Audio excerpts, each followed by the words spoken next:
bonsoir à tous et bienvenue ñu ngi leen di nuyu l'invité de 7TV Soir waxtu bi jot na sunu gan yegsi na ñu am plaisir de recevoir tey ci plateau bi Mansour Ndiaye. Mansour Ndiaye il est expert en microfinance nekk formateur nekk également président bu parti bi di Dooley Yaakaar Mansour maa ngi lay nuyu. Amadou maa ngi lay nuyu di nuyu mbokki téléspectateurs yëpp di rafetlu liggéey bi di nuyu tamit waa kër gi yëpp. jërëjëf vous êtes expert en microfinance nekk aussi un formateur.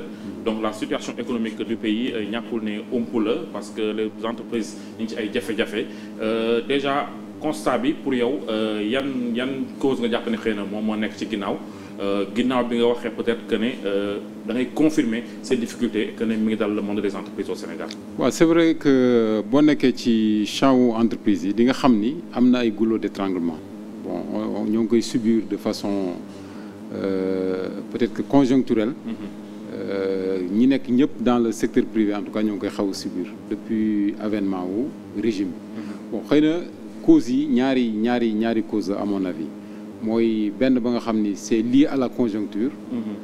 Par exemple quand tu regardes le BTP ak yooyu bëri na ay marchés yi nga xam ni dañ ko taxawaloon. Peut-être que parce que ils avaient une ambition en fait d'éclaircir pas mal de choses.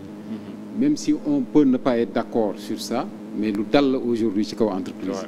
Bon dal na ci kaw entreprise beneen bi tamit la dette intérieure. Entreprise yi dañuy liggéey ils satisfassent à la commande publique. Donc loolu bu ñu leen fayul rek maanaam day jur ay ndëgg sërëx ci ñoom. Bon beneen bi tamit bon c'est un environnement souvent délétère buy am dans l'environnement des affaires. Parce que environnement des affaires mën nga bind ay textes mën nga teg ay institutions et cetera. Mais je pense que c'est une volonté ak un dialogue permanent avec les entrepreneurs. Un dialogue également qui est sincère quoi. Dans le but en fait parce que dans ce cas en fait man li may gis mooy le but c'est pas de sanctionner des entrepreneurs c'est pas de briser des carrières d'entrepreneurs mais le but c'est de les soutenir parce que ñoom ñoo war a doon ay champions. Il doit y avoir voilà même bu nekkul en règle parce que c'est ça le but du jeu. moom mooy nit léegi mënul peeg lépp mënul mati lépp mais da ngay fexe nga génne ko ci pratiques yi nga xam ne moom la nekk pour yóbbu ko vers les meilleures pratiques. Je pense que boo xoolee tamit dans notre architecture institutionnelle beaucoup d'institutions publiques en fait seen rôle loolu la quoi quand tu prends ay ADPME et cetera ñoom ñëpp en fait ils ont une fonction de normalisation jàppale entreprises yi pour ñu génn en fait ci informel boobu noonu ou bien des mauvaises pratiques pour les amener vers les best practices comme on dit. Mais qu'est-ce qui est à l'origine ci fragilité bi ñu gis ci entreprise yi maanaam au Sénégal entreprise yi moo xam yu ndaw yi la moo xam yu jàpp ne yu mag lañ pour un rien on va vous dire que ils sont en difficulté ñi ngi wàññi ñi ngi tëj alors que dans d'autres pays même en période de crise il y a des entreprises yoo xam ne ñoo soutenir l'économie di côté parce que xëy na seen taxawaay dëgër na. waaw loolu day dépendre ci entreprise bi lan mooy marché parce que boo xoolee tamit dans nos pays sous-développés. Le marché des entreprises c'est un marché très étroit. Dafa étroit par exemple je peux te donner l'exemple de toutes les entreprises yi nga xamante ni tunisiennes par exemple qui étaient à la frontière libyenne bi crise Libye amee seen marché boobu ñu amoon foofu noonu c'était un marché très exigu mais ñoom ñëpp pratiquement duñu tomber en faillite donc ça dépend du marché te ñëpp xam nañu nos PME PMI là yi nga xamante c'est des fois même la très petite entreprise au Sénégal ils ont de très petits marchés ils n'ont pas par exemple la possibilité d'aller concurrencer les grands sur les grands marchés internationaux ou bien sous-régionaux. Mais donc il reste sur un marché ba nga xamante ni bon c'est un marché local. Mais foofu est-ce que am na lu ci état mën a def peut-être pour jàppale leen. mooy formalisation bi mooy accompagnement financement mooy formation lan la exactement. Moi je pense que mooy li ñu bind ci texte yi. mooy li état sàlloo boppam. mais léegi pour def ko convenablement loolu moom mooy foofu lay amee mais il y a des entreprises yi nga xam ne xamuñu sax par exemple. que telle structure existe bu ñu soxla par exemple garantie d'autres ne savent pas que bu ñu bëggee labelliser wala normaliser wala nangam fii la ñu war a jaar et cetera donc il y a tout un voilà architecture bi mi ngi fi la volonté mi ngi fi mais je pense qu'il faut que ñu communiquer avec les entreprises. Et pourtant maintenant ils nous disent que les procédures sont même plus lourdes que ni meloon léegi pour créer entreprise taxu koo jafe li nga wax aussi la garantie yëpp en quelques jours mën nga am sa financement mais la communication peut-être fait encore défaut. Mais foofu la ñuy lajjee chaque fois dans notre pays foofu la ñuy lajjee parce que dafa am des choses très intéressantes yi fi nekk. Da ngay gis la volonté affichée même des fois de certains responsables parce que boo xoolee les autorités en fait décliné nañ ko. depuis lors sax mën nga wax régime yi passé yi sax depuis Abdoulaye Wade il y a toujours cette ambition de ménager en fait un environnement des affaires qui est assez propice mais il y a des goulots d'étranglement constants. ñoo ngi fii aujourd'hui le secteur privé n'est pas très bien organisé. Renouvellement générationnel bi war a am sax dans le secteur privé amu ci. te boo xoolee aujourd'hui la jeunesse moom mooy la force motrice aujourd'hui du pays.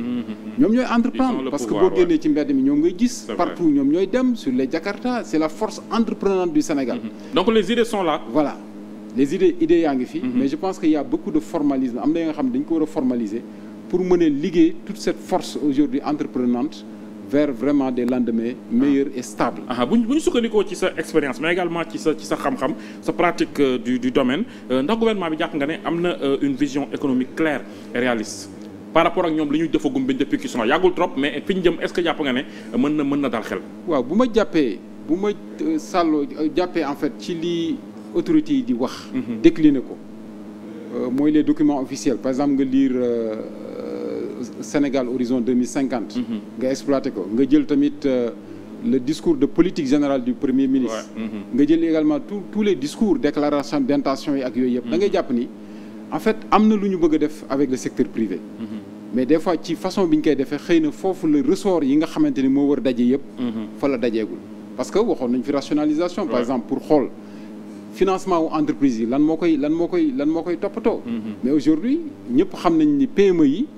ils ont difficilement accès à des financements. Ça, c'est vrai. te gën na tar tamit ci jamono ji nga xamante ni moom lañ toll. beneen bi mooy bu ñu amee ay goulot d'étranglement mais ils se retrouvent avec des impayés. vis-à-vis des banques ak yooyu. bu ko defee seen activité dootul demati. ils sont obligés de licencier. même yóbbu nit ñi ay chômage technique. Les PME, PMI ont besoin de financement. L'État aussi a besoin de financement pour ses projets ak aussi pour son fonctionnement. La dette. jamono ji doy na waar on en parle au Sénégal c'est même devenu un débat boo xam ne ñëpp ci wax seen xalaat parce que ce régime a beaucoup critiqué la dette sous Macky Sall. Depuis qu'ils sont là aussi ils sont en train de faire pareil et les Sénégalais ne voient pas fu ñu ko investir naka nga expliquer situation boobu. waaw man nag foofu lay xaw a ñëwee tuuti. ci endettement bi. endettement par exemple c'est vrai que état moom moo peeg lépp. état moom war aménager cadre bi pour que secteur privé. banques yi mën a financer l'économie en finançant les entreprises. Mais également en finançant également certains projets de l'État. Donc économie noonu la taxawee. mooy ci ñaari tànk yooyu.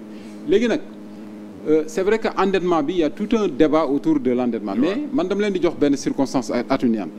Pourquoi? Parce que boo xoolee ñoom bi ñu ñëwee ba léegi mooy régime bi dañu ni ñoom dañu bëgg a demee ak. ressources internes au Sénégal. suñu moomeel. moo tax boo comparé ñaari LFR yi daf ci am ay jàngat yu am solo moom mooy da ngay gis recette fiscale yi day augmenter. day augmenter. par exemple mais est-ce que c'est pas paradoxal par rapport ak situation des entreprises yi ak di Sénégal di dund. waaw mais peut-être di yokk mais entreprises elles sont en difficulté. mais certainement dafa am yeneen niche. man bi may jàng économie à Saint-Louis on me disait que par exemple.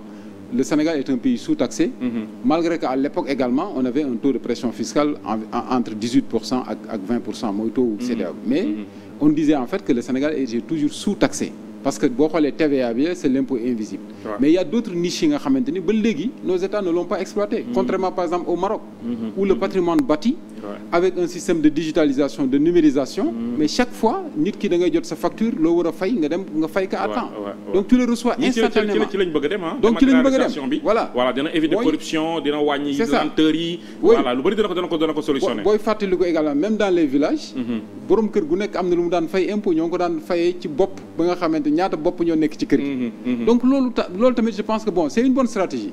moom mooy bu ñu dee fay impôt l'impôt rek mooy na ñëpp fay. waaw bu ñëpp fayee ku nekk fay tuuti. bon daañu am lu rëy.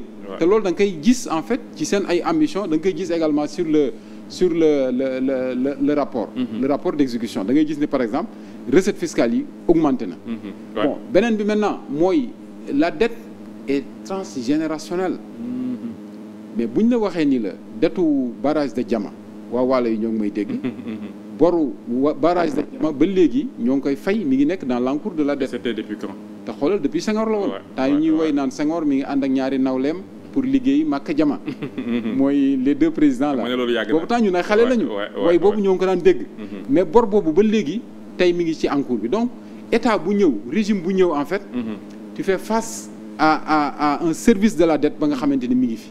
il faut nga juguler. maintenant est-ce que allez-y. maintenant ñaar moo am. oui da ngay gis méthode Macky Sall bi mu ñëwee. Macky Sall lu mu def moom mooy ok j'ai un besoin de financement de 4000 milliards. damay dem dajale club de Paris dajale toutes les institutions à Paris ainsi de suite ñëw indi sama programme ni leen voilà financer leen na gars yi financer loolu toppee côté. mais ñii dañ ñëw ñu ni bon ñun dañu bëgg beneen doxalin moom mooy nan la ñuy augmenter nos recettes fiscales c'est-à-dire que boo xoolee postes yi nga xamante ni moom mooy couvrir budget bi. ci yi nga xam ni ñoom am nañ ci mainmise nan la ñuy fexe effectivement ba augmenter ko wàññi yeneen yi. moo tax boo gisee par exemple da ngay gis lu mel ne dons yi ak dons yi les donations là. dafa wàññeeku. parce que dégg naa barke démb premier ministre naan ñun tàllaluñu loxo kenn ñaanuñu kenn donc loolu da ngay gis ni. day transparent ñoom li ñuy wax. ak li nga xamante ni moo nekk ci chiffres yi dafa méngoo. mais loolu dëgg la ñaanuñu kenn bëgg suñu bopp am na solo mais est-ce que mën nañ ko dans l'immédiat te foofu la problème bi nar a nekk. waaw loolu nag day laaj boo bëggee affranchir te attana ko sa bopp. dina xaw a compliqué mais absolument day laaj une mobilisation générale. day laaj tamit acteurs yi nga xam ni yëpp ñoom la concerné man moo tax foofu laay wax ni. véritablement war nañu gën a def un travail pour vulgariser pour que nit ñi mën a approprier ñoom ni nga xamante ni noonu la ñu bëgg réew mi doxee ci at yi di ñëw parce que bu ñu ko deful rek ndëgg sarax day am. incompréhension day am il y a une perception qui gagne les esprits mooy que ne on nous demande de serrer la ceinture mais pendant ce temps ñoom ils vivent dans l'opulence. ñi ngi ci leneen ak leneen. voilà justement seen budget yi mi ngi yokku seen confort ñu ngi koy gis saa su nekk. moo tax ma wax ni gis nga dirigeants yi nga xam ni yëpp dañoo ñëw benn jamono ñu mobiliser seen peuple. mais dañ leen expliquer exactement fan la ñu bëgg a dem. ñu expliquer leen ci ay termes yi nga xam ni yu clair. comme par exemple quand tu prends le cas de la Malaisie avec Mahathir. mais da ko expliquer ba nga xam ni chauffeur de taxi sax da lay mën a wax lan mooy vision bi ak fan lañ jëm. dafa accessible en fait. voilà loolu mais loolu bu ci nit ñi d'accord bu ci nit ñi adhéré wul mais day am problème. parce que tu as un dirigeant mooy li Bourdieu di wax le vide social. tu as des dirigeants yuy wax une vision qui est là qui est promoteur pour ñoom c'est bon fa la ñu war a dem. d'ailleurs pour l'écrasante majorité des Sénégalais. bu ñu am tey réew ma nga xamante ni bu résilient la bu mënal boppam mais moom la ñu bëgg. mais nag ci nan lañ koy defee ak ci fan lañ koy defee ak nan la ñuy mobiliser wu ñun ñëpp foofu nag je pense que foofu la des liggéey ba nga xam ne liggéey bu bëri la. gars yi seen bor yi ci marché de l'UEMOA bi la gën a des nos partenaires traditionnels dafa mel ni jamono dañoo tëj seen loxo di xaar tey jii nii nan la ñu war a doxalee pour que confiance boobu noonu ñoom ñu retrouver ko parce que au Sénégal note yi mi ngi gën a wàcc FMI tey nañ seen ay koppar di saytu di xool naka lañ ci mën a ñëwee ba confiance bi ñëwaat ci Sénégal. waaw je pense que xëy na man de lecture bi ma ci am ak dernière information yi ma jot. Surtout que déjà Banque mondiale war na débloquer 115 milliards. mooy xëy na ñoom commencé nañ ne nangul liggéey boobu nga xam ni def nañ ko parce que bon xëy na bu doon keneen da ngay ñëw xëy na nga ni bon chiffres yi du ma wax wala du ma publier la véracité des chiffres ak yooyu xëy na ça va faire moins de tension avec les partenaires. mais bon ils l'ont assumé. ils ont expliqué xëy na ak partenaires yi ba ñoom tamit ñoo ngi commencé di reprendre. mais je dis en tout état de cause bu fekkee ni buum dellu na ca mbooy ma comme ni ñu koy waxee. je pense que on pourra avoir vraiment benn liggéey bu nosé pour Sénégal ci at yi di ñëw. parce que c'est important réew vraiment nga nekk réew bu résilient nga xamante ni say ressources parce que même boo xoolee régime yi fi jaaree muy Ablaye Wade di Macky Sall à un moment donné bëggoon nañ ko. j'entendais boo xoolee université Amadou Mahtar Mbow c'est un investissement qui a été fait sur des ressources propres du Sénégal. réew mu nekk da ngay bëgg aujourd'hui par exemple avec les revenus pétroliers. nan la ñu mën a defee ba def ay investissements yi nga xam ni on les fait nous-mêmes. moo tax boo xoolee par exemple à part les IED investissements directs étrangers. peut-être ils étaient même partis en Chine pour gën ko fouetter parce que boo nekkee ci période austérité IED yi dañ la jàppale pour créer des emplois pour créer de la croissance. mais à part loolu je pense que ce sont des ressources propres ñoom lu ñu bëgg mooy les recettes fiscales. mooy les revenus yi nga xam ne mën nañ ko am par exemple sur les revenus pétroliers. pour mën a effectivement soutenir l'économie ñun ñëpp dañ ko daan wax nag loolu moom je pense que dëppoo daf ci am. parce que ñun ñëpp dañ daan wax naan économie Sénégal économie bi extravertie on l'a toujours dit képp koo fal rek dafay ñëw yore làmmiñam yore ay tamaam dem ñaan gars yi jox ko ay appui budgétaire de 100 milliards fii de 200 milliards et cetera après nekk ak Banque mondiale ak FMI di dem recettes fiscales yi nga plombé ko fenn mooy 1000 milliards dootul demati. bu ko defee loolu yëpp gis nañ ko quoi on a vu en fait limite politique yooyu. mais maintenant peut-être que Sénégal ba nga xamante ni effectivement il faut que Sénégal boobu compter ci ay ressources propres am. ak tamit ay investissement am nan la koy defee surtout mu nekk ay investissements yi nga xam ni yu rentable éminemment rentable pour mën a effectivement soutenir. dette bi nga xamante ni moom moo fi nekk. parce que la dette aujourd'hui est toujours un problème. boo seetloo mën naa wax ni ci ay chiffres termes yu terre à terre pour comprendre que mooy recette fiscale 100 francs bu ñu collecté. mën nga wax juróomi dërëm yi ci intérêt dette la jëm waxuma sax ci paiement capital mais ci intérêt yi fay intérêt yi. donc 100 francs boo am ci recette fiscale juróomi dërëm yi mi ngi jëm pratiquement ci intérêt charge d'intérêt. Donc loolu je pense que c'est inquiétant pression boobu ñoom tegu na seen kaw ci régime bi nii. Mais également peut-être que ñoo ngi gis ay pistes. ay perspectives ay chemins mais tamit ça va se faire sous haut contrôle. Parce que il faut continuer la rationalisation. gis nga par exemple masse salariale bi ni mu augmenté bëriwul. c'est pratiquement de l'ordre de 80 milliards. Donc malgré li fi xew yëpp la masse salariale est tenue ñoo ngi ko téye. Donc boo xoolee mais dette bi gars yi koppar yi ñu jël du ci bëri masse salariale boobu la jëm ak ay dépenses de fonctionnement yoo xam ne xëy na ñu bëri jàpp nañ ne war nañ koo gën a mën a xoolaat parce que ma nga mën a expliquer par rapport au discours d'avant ak li réalité tey bii nii ndax mën nañ jàpp ne écart bi c'est de leur faute wala c'est la réalité du pouvoir moom moo exiger orientation bi jëm ci côté boobu. waaw mais je pense que man pour man dafa am benn réalité bu ñu fi fekk quoi. Comme on l'a dit mooy réalité boobu bon dès l'instant que ça a été certifié par la Cour des comptes. Je pense que mooy réalité bi nga xam ne moom la ñu war a considérer en fait dans l'analyse. Mais loolu je pense que voilà dafa tomber seen kaw parce que xalaate wuñ ko woon noonu. Donc dès lors bu loolu amee mooy da ngay xool yan variable ngay maintenir stationnaire comme par exemple la masse salariale. Masse salariale mënoon a exploser bu exploser woon comme année yee ni mu doon exploser le déficit sera encore beaucoup plus important. Ba pare bon ils se sont fixés benn déficit ba nga xamante ni on passe de 12 mais on va vers 7% en 2025. Donc loolu c'est déjà bien moom mooy dafa am ay variables xam nga budget en général mënoo contrôler variables yëpp parce qu'ils sont interdépendants mais da ngay fexe ba bu dee juróomi variable ñett yi wala ñeent yi nga téye leen maîtriser seen évolution. bu ko defee ñaar yi mën na la échapper. Et par rapport au contrôle est-ce qu'on peut espérer que législature bi mën a jouer ce rôle de contrôle parce que aussi ils ont pour mission de contrôler l'action du gouvernement mais par rapport ak yëf yi ni mu bindoo est-ce que loolu mën nañ ci am yaakaar. waaw man de xam naa bon c'est vrai que ñoo ngi gis naa ay commissions yu ñu mettre en place pour former wu sur les politiques publiques et cetera mais je pense que tamit il faudrait que universités yi jàppale leen. Parce que bon université il y a vraiment du monde. Il y a des économistes qui sont là-bas. Ça c'est vrai. Partout dans les pays boo mënta dem ce sont les économistes qui dessinent li nga xamante ni moom moo war a doon la politique de l'État. Donc il faut que tamit malgré tout député il faut que ñi fi nekk aussi am ouverture. Voilà ouverture boobu il faut mu am vers les universités. Boo xoolee y a des politiques yu ñu doon tester fii suñu pays mais ay universités des gens qui sont dans des universités américaines. Banque mondiale FMI bëri na li ñuy wax. Dans nos pays mais ay universitaires ñoom ñoo koy wax. Donc il faut que ubbeeku boobu am. Parce que y a beaucoup de professeurs qui font des cours yu mel ne Amane Ndiaye le professeur Amane Ndiaye économiste. Sur la dette par exemple article moo boo ko lire mais day leeral lu bëri. Da ngay xam ni kii li muy xam na ko. Donc je pense que mécanisme yu mel noonu moo xam député yi utiliser leen ou bien que le pouvoir exécutif tamit utiliser leen loolu moom moo mën a permettre ñu génn ci guute bi nga xamante ni moom la ñu nekk. ñu bàyyi tuuti chiffres yi ñu ngi woon Assemblée nationale dafa am benn fait bu fa am keroog bu marqué un peu les esprits on a vu un député de Pastef def benn écharpe en soutien à la Palestine. Malheureusement xaw ma nan la ko mën a expliquer le président n'a pas trop apprécié parce que jàpp na ne ay signes distinctifs dañu ko war a éviter ci yu mel noonu déjà foofu noonu ndax jàpp nga ne El Malick a bien nagi wax ko parce que ci kanam la bokk c'est pas facile wala foofu erreur am na fa. non man dama jàpp ni dafa juum président mu baal ma dafa juum daal parce que Palestine tey fu mu toll nga xam ni tu vois même des parlementaires yi nga xam ni rien ne les lie à la Palestine. ñu braver même des codes ou bien des règlements intérieurs dans leur assemblée nationale. ñu braver ko di wax ci Palestine bay jooy ci biir assemblée nationale.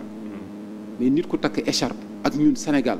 li mu warloo ak Palestine. c'est vrai depuis Senghor. voilà man Palestine franchement cause la ba nga xamante ni dama ci nanguwul lu dul rek Sénégal na ci taxaw li mu ci war a taxawee. parce que Palestine dama ci yàgg xeex depuis bi nga xamante ni étudiant la donc je connais l'histoire. Quand je sais que y a une famille sénégalaise qui vivait à côté de la mosquée Al-Quds. waaw boo demee arabe yi dañ la koy nettali. c'est une famille sénégalaise j'étais fier jour boobu bu ñu koy wax. donc Senghor bi mu fi nekkee moom moo njëkk a jox Yasser Arafat ay kii. donc Assemblée nationale c'est un lieu de débat. c'est un lieu d'opinion mais sénégalais yi mënuñu nekk fii ci mbedd mi di marche mais ñaata marché lañu def man bi ma nekkee étudiant xaw ma ñaata marché laa def. xaw ma ñaata marche pour la cause palestine. Même dans 5 régions du Sénégal on faisait des marches en même temps au même moment ñuy organiser ay marches loolu yëpp def nañ ko fi dem ba comité palestinien yi am. On a vu la position du premier ministre du président de la République. D'abord du premier ministre Ousmane Sonko qui est venu même à une marche à une manifestation. Il avait même parlé de Netanyahou en des termes. Absolument. Il a allé trop loin. Et qui avait même demandé qu'on isole Israël. Mais c'est un discours qui est correct. C'est ce qu'il avait dit, c'est vrai. il avait man damay wax ni gisoon na sax la nga xam ni nit ñi gisuñu ko. parce que jour boobu li mu ñu wax dafa ñuy dajale leen toutes les organisations qui luttent autour de la Palestine ñu nekk benn organisation. après qu'est-ce qu'on a fait on a créé la coalition. organisation yëpp ils sont dans la coalition Palestine Sénégal. donc aujourd'hui bon lutte boobu tey mi ngi continuer mais mënoo dem sa réew nga xamante ni. même l'opinion sur les réseaux sociaux. ñoom ñëpp les Sénégalais sont pour la cause palestinienne. nëbbuñ ko sax. président de l'Assemblée dafa def discours ba mu ko defee. man c'était la première fois man ma jël image am def ko posté ko def benn post di magnifier li nga xamante ni def na ko. mais nag li mu def bërka démb loolu je pense que. il a même demandé à ce qu'on revoie un peu les textes. oui non jaru ko man daal dama koy wax ni ko jaru ko. jaru ko nañ bàyyi nit ñi. ak seen ak exprimer wu quoi Assemblée nationale député. bu gisee une partie des Sénégalais ñuy marche di ñaxtu di soutenir Palestine am na droit sax ñëw Assemblée nationale même bu règlement intérieur waxoon sañ naa sax enfreindre règlement mais génocide moo fa nekk di am. mais baabu ko nangoo ëllëg du ñu gis benn député boo xam ne ci LGBT yi la bokk mu ñëw fa ak benn kii bu mel noonu. mais ça dépend c'est-à-dire que man dama jàpp ni opinion. opinion dafa am solo c'est-à-dire que assemblée majorité moo fa war a dox. maanaam il représente le peuple.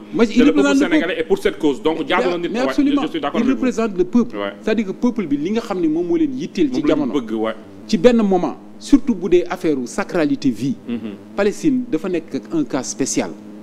Palestine muy chrétien muy nangam muy ku mu mënta doon. tey jii tu es très sensible à ça. Mais certains Sénégalais vont même jusqu'à demander l'expulsion de l'ambassadeur d'Israël. Mais je l'ai toujours demandé dañ ko war a expulser. man ba léegi dafa pour man. un état voyou ay brigands ay bandits. pour man waruñoo Sénégal warul nekk ak ñoom lu tax parce que Sénégal dafa xam esclavage. Sénégal dafa xam colonisation. Ouais, on a souffert de Sénégal ça. on a souffert de toutes les souffrances. boo gisee tey Afrique du Sud jël initiative avec ay Nouvelle-Zélande. ba ñu condamné Netanyahu mais kan moo gënoon yeeyoo pour def ko Sénégal moo gënoon yeeyoo pour def ko. Sénégal il faut mu jox contenu le fait que moom mooy défendre les droits du peuple palestinien il faut mu jox ko contenu di ci liggéey bés par bés. maanaam wutal ko commission muy liggéey commission de droits de l'homme yi fi nekk mën am information l'information bi xew ci territoire occupé yi. ñu am ko mën di ko véhiculer di xool kañ lañu violer mais tubaab bi loolu la ñu nekk di def. bu demee tey ba tey Irish la Irlande nee na dootul importer ti produit ba nga xam ni Israël la jógee mais des dockers ont bloqué des livraisons d'armement mais Sénégal ni nga la cause humaine qu'ils défendent mais c'est ça mais la sacralité de la vie sinon lii mën nañu dal ñun ñëpp mais ñaata Sénégalais ñaata Africains ñoo dee ñu sànni leen ci géej gi mais Afrique du Sud fàttewul histoire am il faut pas qu'on oublie notre histoire pour Thiaroye yi li ñu def c'est très bien parce que c'est ça notre mémoire mais suñu mémoire également daf ñu war a impliquer pour que effectivement ñu défendre peuples yi nga xamante ni c'est des peuples yi nga xam ne ñoo ngi leen noot tey jii. Mansour il ne reste pas beaucoup de temps j'aimerais qu'on parle de la justice parce que aussi jamono ji moom takkaat naa seen trop convocation yi arrestation yi emprisonnement yi condamnation yi ci loo xam ne xëy na ay kaddu la Sénégal ñoo sañ wax léegi wala démocratie bi liberté d'expression moom moo reculé. waaw man de jàpp naa ni man foofu dama toog di xool daal mais dama jàpp ni il faut que tout le monde revienne à la raison. waaw parce que sëñ Cheikh Al Maktoum dafa daan wax naan homme politique bu amul mesure.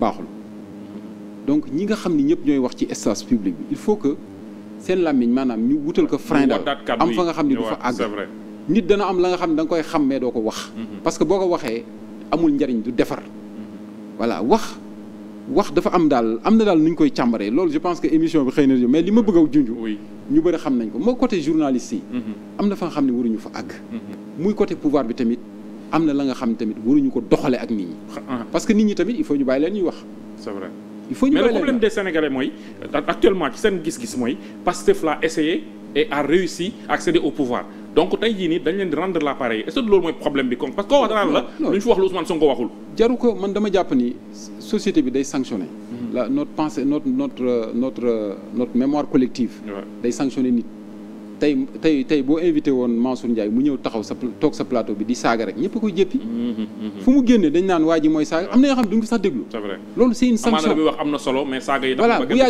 yàggee nit ñi ñoo koy teg de côté c'est vrai mag bu toogee ci plateau di wax ja nga xam ne xale mënu ko dégg xale ba dootu ko déglu ci je pense que si on a pu écouter aujourd'hui ku mel ne Ousmane Sonko ba jeunes yu bëree naw ko ba lu mu def jeunes yu copier ko mais c'est parce que à un moment donné dafa leen wax lu leen intéressé donc nañu wax débat national bi nañ ko yóbbu ci ay xalaat nañ ko yóbbu ci liy defar nañ ko yóbbu ci boo gisee la nga xamante ni mi ngi raam jëm ci ñag bi. nga ni lii baaxul foo mënte bokk nag. foo mënte bokk man je les soutiens. mais le Premier ministre on lui reproche aussi d'avoir encore des propos violents de les tenir. bi mu nekkee dans l'opposition ça passait mais en tant que PM ba tey parfois mu wax kaddu yoo xam ne nit ñi dañuy tiit aussi. bon wolof daal day wax naan ku takk caq moom waroo xeex ak ku takkul caq. waaw mais je pense que ñoom ñoo am intérêt pouvoir bi aujourd'hui moo am intérêt ci apaiser l'espace public. man daal apaisement de l'espace public moom laa woote muy képp ku jël parole di wax. na nga fàttaliku kaddu yi nga xam ni Serigne Cheikh Al Maktoum radiyallahu taala anhu da ko daan wax. moom mooy homme politique waxam kaddoom day am mesure. maanaam na am fu muy yem. te da nga daan gis ñi nga xam ni ñëpp ñoo ñu jiitu woon il brillait en fait dans le monde ñu respecté leen mais c'est parce que seen kaddu dafa mesuré woon. mais nit am na la xam waru ko wax. jërëjëf ñu ngi lay sant bu baax a baax. Mansour Ndiaye jërëjëf Mamadou. merci maa ngi lay sant. jërëjëf c'était un plaisir de le recevoir comme toujours Mansour Ndiaye nekk expert en microfinance formateur et président du parti Dooley Yaakaar di daje demain à la même heure ak beneen gan le 20h c'est dans un instant merci au revoir.